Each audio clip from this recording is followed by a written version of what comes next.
இஸ்ராயில் அலைஹிஸ்ஸலாம் மலக்குல் மௌத் உட்கார்ந்து பேசிட்டு இருக்கிறாங்க. அப்படி பேசி கொண்டிருக்கும் பொழுது ஒருத்தர் இப்படி கிராஸ் பண்ணி போறார். அவரை இப்படி மலக்குல் மௌத் அப்படியே உத்து பார்க்கறாங்க.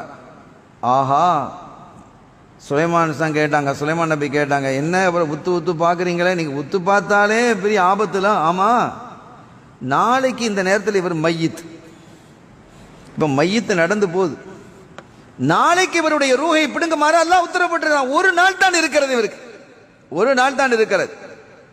என்ன செய்ய முடியும்? அஜல் வந்தால் போய் சேர வேண்டியதுதான். கொஞ்சம் காலம் கடந்தது, ஒரு நாள் முடிந்தது, பல நாட்கள் முடிந்தது, சில மாதங்கள் முடிந்து ஒரு நாள் சுலைமான் அலைஹிஸ்ஸலாம் அந்த மனுஷனை பார்க்குறாங்க. நாளைக்கு யார் ரூஹு பிரிய போகுதுன்னு சொல்லப்பட்டதோ அந்த மனுஷன் அப்படி நடந்து போறான். இவங்களுக்கு பெரிய கன்ஃபியூஸ், இது எப்படி சாத்தியமாயிடுச்சு? அந்த மனுஷன் தானே இவன். என்ன சிலரை நினைவு வைக்க முடியும் இல்லையா? நாளைக்கு இவன் உயிர் ரூஹு போகுதுன்னு சொன்னா அந்த மனசுல அப்படி ஃபிக்ஸ் ஆயிடும். ஒரு முக்கியமான விஷயம் இல்லையா அது? மறக்கக்கூடிய விஷயமா? எனவே என்ன, அவங்க மனசுல அப்படி பார்க்கறாங்க. 3-4 மாசத்துக்கு பிறகு அவன் நடந்து போறான். இவன்ல அவன் அப்படின்னு ரொம்ப ஆச்சரியப்பட்டு போனாங்க. இது எப்படி சாத்தியமாயிற்று? இவன் எப்படி இன்னும் ஹயாத்தா இருக்கிறான்?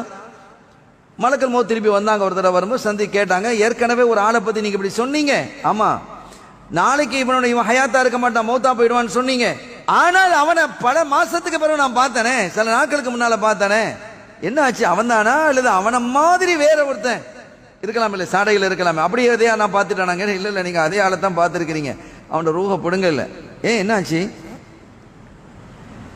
அவன் போகும்போது வீட்டில் உள்ள மனைவி மக்களுக்காக ஒரு கடையில் ரொட்டி உணவுகள் பார்சலில் வாங்கிட்டு போனான்.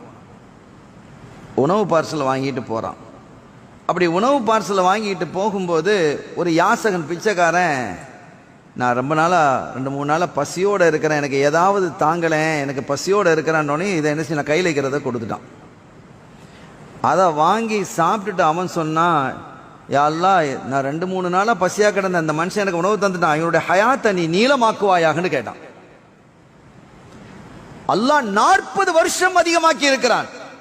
2 விஷயங்கள் இணையுது. ஒன்று சதக்காவும் இணையுது, துவாவும் இணையுது.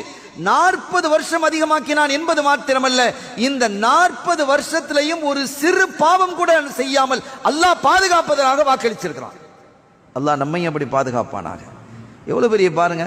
அப்ப இந்த தர்மம் என்பது அவ்வளவு பெரிய, அல்லாஹ்வுக்கு ரொம்ப பிரியமானது. கொடையாடி அல்லாஹ், அவனுடைய குணம் தர்மம் செய்வது என்பது.